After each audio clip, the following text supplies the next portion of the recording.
All right, welcome back to Cannabis Canada. We're now outside Lift, where we have really our strongest BC activists that are still holding down the fort with farmers markets, which is what a free and fair market would look like. And this is their own way of protesting, but also having a market. But they're not protesting. My understanding is you're not protesting Lift. I don't want to speak for you. We're not protesting Lift. We support what Lift is doing. We support what people are doing. We know we're at a complex time in the cannabis issue as we are. Corporatization is coming in, and it's the way things are going to be. So we're just trying to get ready for that, Jason. That's all. We're just really trying to make people more aware of some of the pitfalls of legalization. There'll still be prison for pot. We don't like prison for pot. I'm with you on that. We don't want that to happen. There's still going to be the stigmas. You know, people want to still try to make people hide in their basements, it looks like, to smoke. So we have issues with lounges still, finding places for that with Bill C-45. They haven't made those allowances, so the battles are still to come. And you know about battling. Oh yeah. In fact, John Conroy is addressing Bill C-45 and why recreational users can't grow there, etc. But this to me is what matters, because we had hashtag free and fair before we put the coalition to rest. And the only reason we did was just because we have to now look at what comes next. So it's the government's move, which was to Cannabis back to Canada. So you've seen you guys out here like this. What I like is no police are even attempting to say don't do this, because they know what's going on inside there. So the same thing is going on in there. They support, you know, they know that cannabis is helping to make their jobs easier because there's less people in hard drug addiction situations where they're more out of control. Cannabis smokers, we're relaxed. We're chill. We're chill. Have some chill. And as you can see, we'll get B-roll of the people walking by, but there are hundreds of people walking by, and there are hundreds of people smoking, but this is BC life. I often talk about it in my shows, like this is BC life. I want to talk a bit about this plant.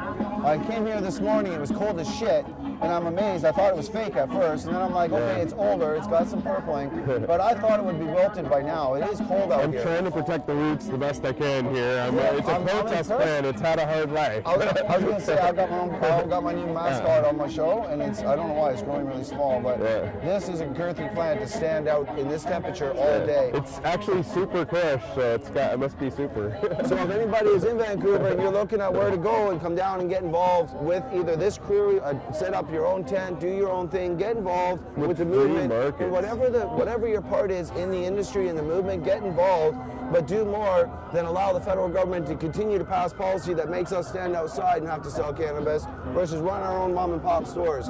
We should be able to open a store.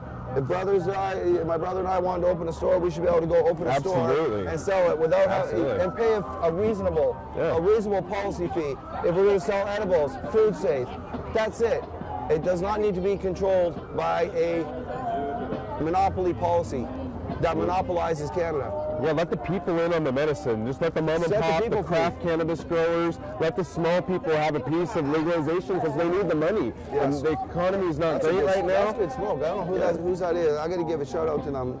Well, thank you, Jason, for giving us a chance to speak, and hopefully more people are going to be aware of it. So. They will. Well, what we're going to do is we're going to get to B-roll. We're not going to cover too much people here. We definitely wanted to get you on here and make sure we know what's going on. Now, you guys set up every Sunday, if I'm correct. Our gallery. I've seen it actually every day of the week. Almost every day now. It was one day of the month, and then it was 2 days of the month, and then it was every Saturday. My daughter and I walked by one day, and we're walking down. And I'm like, I just finished doing this joint where I'm smoking a joint and getting a hot dog. I walk down, and here's 4 tables, and I'm seeing like pounds of weed, just like now. I'm just like, this is fucking awesome. And tourists are seeing it. People from all around the world, we're exposing them to cannabis culture. Like right here, they see cannabis culture, and they take that back to Germany, Brazil, Australia. It's like a seed going back to the country of activism, where they get the idea they might be able to do this in Germany, you know. And then the laws come down. All eyes are on us, so you're doing it at the right time. Again, I always say on my show, hats off to our frontline people, because it is risky to do this. It is risky. Friends get arrested, you know, but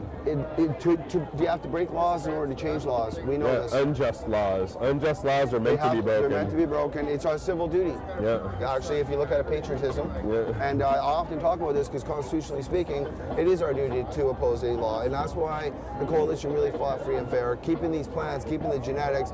Even now with the government, however this plays out, the people, as you can see, are going to push back against any sort of forced pricing scheme brought on by the federal government. The federal government and the provincial government needs to stand down and kind of allow the market to dictate itself. On that note, if they don't, they're not going to sell it cheap enough to wipe out that black market. It'll persist. So exactly. You're right. On that note, brother, thank you, and for all you guys are doing out here. Appreciate it. And stay tuned for more from Cannabis in Canada. We will get some B-roll here for more of the market, because it goes all the way down the block here. Some people don't want to be on film, so we certainly don't want to film them if they don't want to be on there. But we want to get their message out, because if we do not recognize who's taking the real risk, we forgot how we got here. See, I've been doing this 20 years to get here, so don't forget how we got here, my friends. Yeah. On that note, stay tuned for more lift coverage and out front coverage from Cannabis in Canada. Cheers.